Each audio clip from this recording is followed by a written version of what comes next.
Welcome to the podcast, everyone. My name is Frank Laudis, and you're listening to the Iceland's Best podcast. And thank you for joining me again.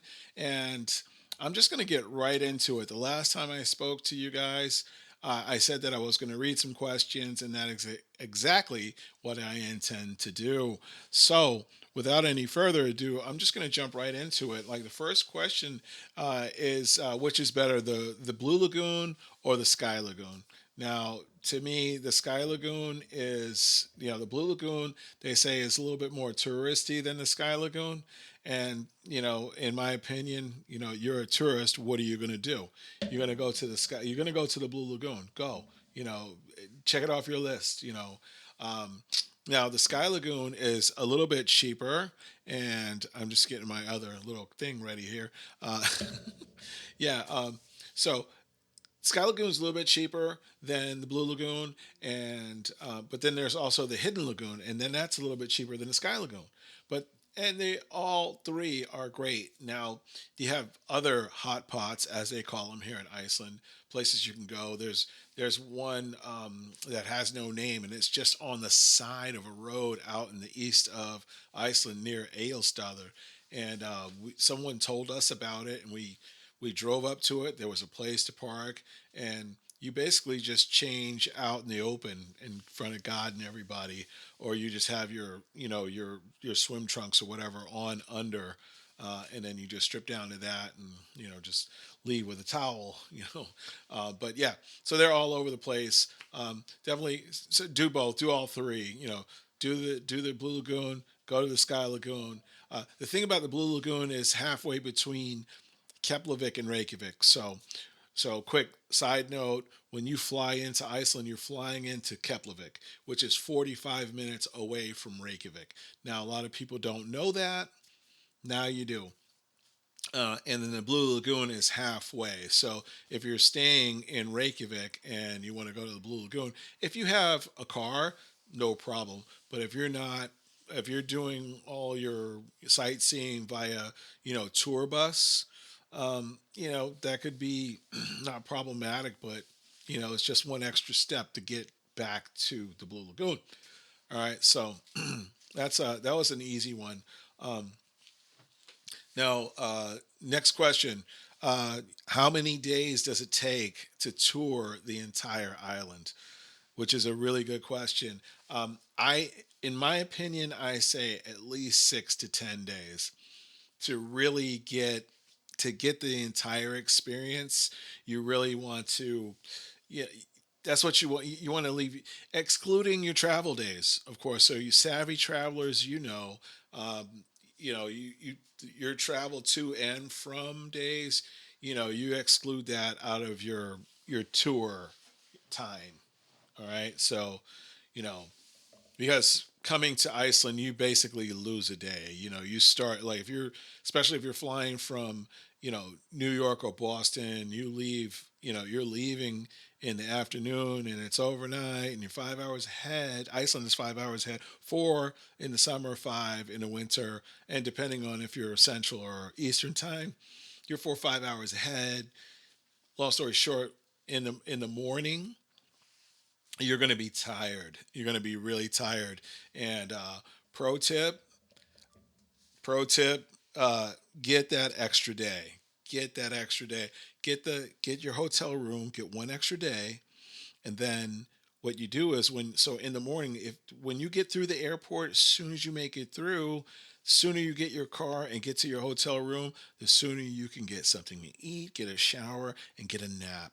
And then you can just hit the road the same day because you're there. You're going to be in Iceland early in the morning. Now, that's just in my experience from flying from the East Coast. Now, you might arrive in Iceland at a different time of the day in the afternoon if you're flying from the west coast of the United States. I'm not exactly sure. My experience is just from Orlando, New York, Boston. That's all I know, really. Um, but it's easy to find that out. At any rate, do yourself a favor, get that extra day, and instead of because you never know, you may not be able to clock in. You may not be able to check into your hotel room until 2, 3 o'clock in the evening or in the afternoon. And even though they may promise you an early check-in. You never know until you get there. Because you get there and they go, oh yeah, there's the people are still in the room. They haven't left the room yet, or the room's not ready yet. They left late. You know, you can't just, if they're supposed to check out at 11 and they don't check out until 12 or 1, of course they get a fee paid, but that has nothing to do with you, apart from the fact that you're not going to be able to get into your room. So, pro tip, get that extra room night. You're gonna it's gonna bring you value in the long run. You don't spend that much time in your hotel room anyways, just your sleep time basically, and changing clothes and showering. And that's basically what you're going to be doing. You're going to need that time to change clothes, shower, take a nap, get back on the road. Okay, so that's my pro tip. Now, with that, uh, yeah. So no, next question. So that's I tell you. Well, next question. That is that part of that question. Next part of the question is, what to like.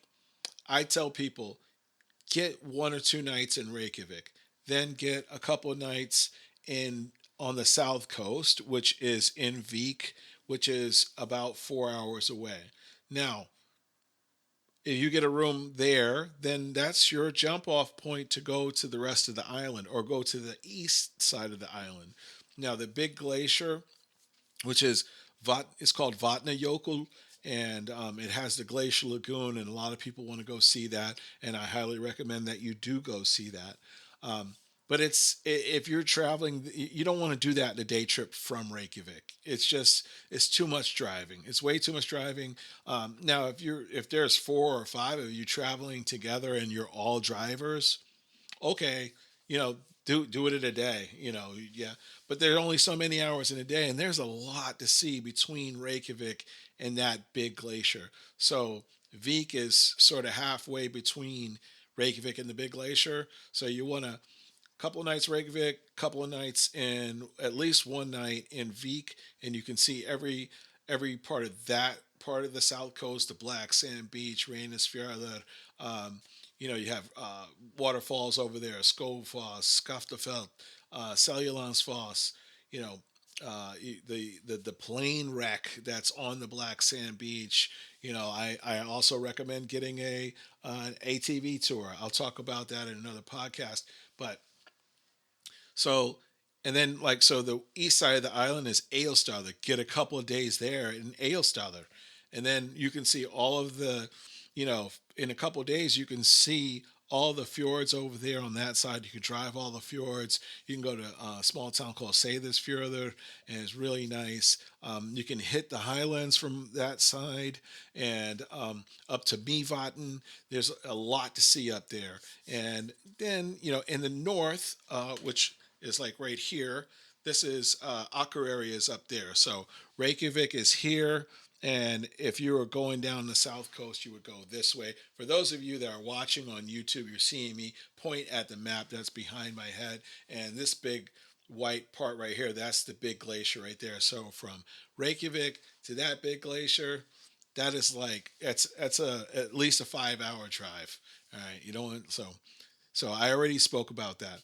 Now, you want to, and now the West Fjords are, this is the west part of the island here on this side of me. And up here in the north, these are called the West Fjords. I mean, it's actually the northwest, but it's called the West Fjords. And this is a beautiful area. There's a lot to see there. My wife and I stayed at a place called Patricksfjörður, which is in the West Fjords. And from there, that was our jump off point to see all of the West Fjords. We went to Lautrapjörg, which is the westernmost part of Iceland out here on the tip, and it's a beautiful place to go. So you want to break your trip up, and if 10 days, 10 solid room nights in Iceland, and then your travel days in and out. So you might have like 12 days in total, but 10 of those days are going to be are going to be your touring days to see everything. And I think you can see you can successfully see, I'll say air quotes, everything in 10 days, which is it's actually impossible to see everything in 10 days. a lifetime isn't enough to see everything that's beautiful in Iceland. You come to Iceland for you can come to Iceland for 3 weeks and you're gonna say, we have to come back because there's more stuff that we haven't seen. You know, I I've traveled around. It took us everything that we saw, it took us it took us like a month of so there were like 2 10-day trips, and then we did like 3 or 4 weekend trips, and we were able to see go all the way around the island and see most of the stuff. So now, so 6 to 10 days. That's in my expert opinion what it takes to see everything. Air quotes everything. Now, next question: can we use U.S. dollars? Yes, you can. Yes and no. Um, Not every place will accept your U.S. dollars. However, um, they're easily exchangeable at the bank. So any place that takes cash will take your U.S. dollars. You know, of course, they have the internet. You can go to the local bank, Arion Bank. It's ARION bank.is, and on their website you can there's a currency converter, so you can put in, you can convert your currency. So if you want to pay them in US dollars, for something that, for whatever, you can know how much money you're giving them, so you're not giving them so you're giving them enough and not giving them too much. So there's that. So yeah, you can, yes, you can use your dollars in certain places. Now, you might run into a situation where you can't use your card. Most places, I'd say 98%, 99% of places take debit and credit cards, but there are certain instances where you need cash. So when you come in the airport, I would go to the currency exchange, get a couple of $100 in Icelandic currency, and you can always exchange that on the way back. And make sure you spend all your coins, because uh, aside from the coins that you're going to have, your keepsake coins, maybe that you're going to bring with you back to the U.S., you cannot exchange those coins at the bank in the United States. And you're probably going to get the best rate converting whatever Icelandic money you have left over, you're going to get the best rate for the best bang for your buck exchanging it in Iceland and not in the United States. That's that goes without saying. Well, in my expert opinion. Um, so yeah, so you can absolutely do that. For example, the city bus is what I'm trying to say. Uh, you can use an app to buy a ticket on that bus, or you can use cash, or you can buy a card and that has like 10 trips on it, or you can buy a monthly pass, which you wouldn't want to do. You'd want to get one with 10 trips, or use your phone to scan.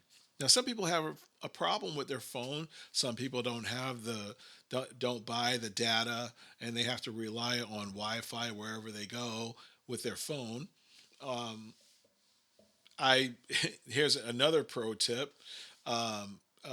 Another pro tip is go to your carrier, your provider, your phone service provider, and let them know that you're going overseas for a couple weeks, and see what kind of deal they can offer you for your phone, because it's so expensive to use your phone when you're in another country. So do that. I pay like $10 per 24-hour period with AT&T. That's the plan that I have. So that's another pro tip. So yeah, absolutely. Talk to your provider about you being out of the country, and see what kind of deal that they can give to you for your phone. So so what I was saying, if your phone's not working and you didn't buy a card with 10 trips on it, this would be a good opportunity to have some Icelandic money and have it broken down into small bills. Don't if you have a 10,000 krona bill, which is essentially $100 bill, you know, nobody's going to have change for that. The bus driver is definitely not going to have change for that. So, like, just be smart. Just like in the US, you don't walk around with big bills and walk into a store and buy gum with $100 bill. No, so don't do it in another country. It's the same thing. You get out of the country and you think, it's like some people just lose all common sense, and I get it. It's like you're in a different pond. You're a fish in a different pond, and things that would seem normal don't seem normal anymore. Like you're like, common sense sometimes just goes out the window, and it's not your fault. It happens to the best of us. Um, Next question is, what time of year is the best time of year to come to Iceland? Now, I will tell you, that really depends on what you want to do, because people come to Iceland, in the wintertime. They want to do all the winter stuff: skiing, snowboarding, snowmobiling, dog sledding, out there snowshoeing, you know, uh, driving four wheel, just driving in the snow. They want to be somewhere where there's like, chest deep snow, and having fun. And you can do all of that. You can get a cabin and just be out there in the wilderness for all the winter. You can get yourself snowed in, get all the supplies you need, and just hunker down if you like. Now that's one thing to do, and even in the wintertime, you may have to go up north a little bit to, like up here where Akureyri is, or if you're up here in these west fjords in the wintertime, there will be some times where you are just snowed in up there, and you just get ready for it. Um, we get a decent amount of snow down here in Reykjavik, but it's we deal with it. We deal with it handily, I'll say. Um, so the best time of year to come, like everybody will, anywhere is summer. You have the longest days in Iceland. Like the 21st of June is the longest day. So those weeks, the couple of weeks leading up to the 21st, and a couple of weeks after the 21st, it is daylight all the way through, and you know that's you that's you have the most amount of time to see everything. You got all day. You can literally go 24 hours a day looking at things and visiting things. And of course, things are open at normal, working hours just like anywhere else. But the daylight being the sun being on all the time kind of throws you off a little bit. You're thinking, man, it's like 2 o'clock in the morning and the sun is shining, or it was a three, or I think it's three quarter to three is the earliest that the sun starts rising. So, on the 21st, the sun goes to the horizon and it kind of hangs out down there until 3 o'clock in the morning. But it's literally daylight. The sun just it stays right at the horizon. You can see it stays right there, and then it starts to come right back up. And then after that, couple, and then after that day, the days are getting shorter and shorter. A couple minutes every day, a little bit shorter and shorter, till you get to December the 24th, I believe, which is the shortest day.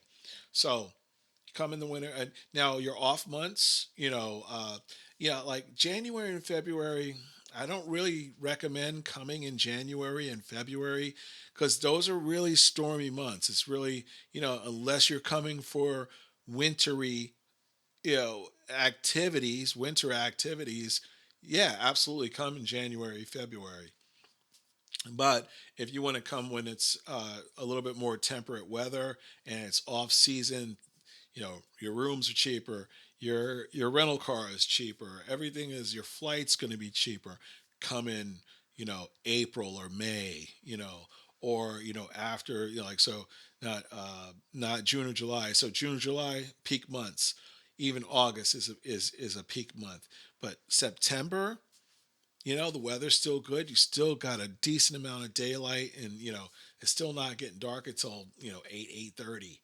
So September is a great time to come. Even into October, the weather is still mild. Last year, I mean, not even just last year, but it's the temperature is still mild in October. Now, last year, the 3rd of September was the first time of the year that I saw Northern Lights, and the Northern Lights were super active last year, all through September, all the way until until April. So that we had northern lights like crazy last year, and so it was really cool to see. So that's one thing. Some people, if you come in the summertime, you're not going to see the northern lights. That's one thing. A lot of people say, only reason I want to go to Iceland is to see the northern lights. Well, if you come in the summer, you're not going to see them, like I just said. But if you do come in September, there's a good chance you could see them. If you come in April, there's a good chance you could see them because that's when it goes from September to April. Those are your Northern Lights months. Now, I had some friends that came over in April, and I took them on some tours in April. It was like they came on the 20th of April, and so third week of April, and the weather was absolutely gorgeous. It didn't rain. It wasn't hot, but it wasn't cold. So we were able to wear you know are like you're able to wear your shell without a base layer. You could wear a base layer if you want to, but like my hiking pants, I had like the vent zippers unzipped. Yeah, because it was decent weather, and so yeah, that's a good time to come. And so yeah, best time really to come summer, but those off months, don't turn your nose up at those off months because, like I said, yeah, decent amount of daylight and everything's cheaper. All right, and the only trade off is it's not the absolute best weather that we can have. So now with that, so, now the main question. So I was gonna say a lot of people's questions. Some questions are practical. Some questions are like, all right, like mythical. Like, do people really believe in trolls and little people? Yes, the answer is absolutely yes. People do believe in that. There are even, you know, places in Iceland where if there's a road that's supposed to be built, they the little people that live in the rocks come into the conversation. I don't know if they actually try to contact these little people. um I'm laughing. It's true. It is a true thing. People do believe in the little people and elves and things like that. Not everybody, you know some people, people do. I say people, not everybody. People do believe in that. Now, I'm going to just digress on that, but it's part like folklore is part of Icelandic, history. It's sagas. If you start reading the sagas, there's a lot of it, it's not all true. These are stories, and some of it's based on true events, and a lot of it no, and it's just up to you what you want to believe. All right. Um, Now there's another question, and I think this is the question I get asked the most. I've been ever asked, and is Iceland green and Greenland ice? Is that true? Yes, it's true. Iceland is green and Greenland is ice. So if you look, like those of you that are watching on YouTube and you see this map of Iceland behind me, you see that one little white part right there, that one big white part, I should say, in the middle there. That is the biggest glacier in all of Europe, and it's called Vatnajökull. Um, so that big glacier right there. Now, Greenland, that's what Greenland looks like. All of Greenland looks white like that. So in the summertime, when you look at a satellite photo of Iceland, this is what it looks like behind us. And the only thing that's going to be white is that one white part. Well, that white part, and there's the other smaller glaciers. So there's some other, like you look at the map of Iceland, you can see all the white parts. Those are the glaciers. All right. And there are even smaller ones that are around that you can see them on the map, but you have to actually look for them. And we even have an extinct glacier or two, that have, yeah, they melted out, But that's another story. We're not here to talk about the climate. It's still cold enough here in Iceland to sustain these glaciers, and yeah. So, and when you look at Greenland, Greenland just looks like one big cube of ice. So the as the story goes, they named them backwards on purpose. So they named Iceland Iceland, so people would go to Greenland, and it's like, oh yeah, don't go here, go there, because there is green and here is ice. Remember that. But the other mode of thinking is that they found Iceland in the wintertime. So they landed here and it was winter. So everything was covered in snow and ice. And then in the spring, they went further and west and they came across Greenland where, they saw green. And the thing is, it's only around the coastal parts of Greenland that are actually inhabitable, or that's green. The rest of it, when you fly over, when you're flying from Iceland to the U.S., you fly right over part of Greenland, and when you look down and you see that ice, you're like, oh man, this plane can please let this plane stay in the air because I'd rather be in freezing water than in that frozen tundra. Um, wouldn't rather be in either or. Tell you the truth. Um, but those are some questions. Now these are questions that people sent in, and like a couple of the questions are questions that people have asked me over the years. And is the Iceland green and Greenland ice? That's one that and it's the that's usually the first thing somebody says because that's the thing that everybody hears. It's like, oh, Iceland, yeah, I heard that Iceland's green and Greenland. Yep, it's true. It's yep. When you come to Iceland, get a hot dog, and Iceland is green and Greenland is ice. Bob's your uncle. I want to take this opportunity to thank everyone for listening. Thank you for your support. Thank you for sending in your questions and keep sending them in. I'll keep reading them on the podcast. My hope is that everyone finds something here that resonates with them, something helpful, some great takeaway, and hopefully it brings you to Iceland. I have some really exciting content planned, and I can't wait to share it with you. So stay tuned. And in Iceland, we don't say bye bye, we say bless, bless. So bless, bless, and don't forget, tell a friend that you have a friend in Iceland.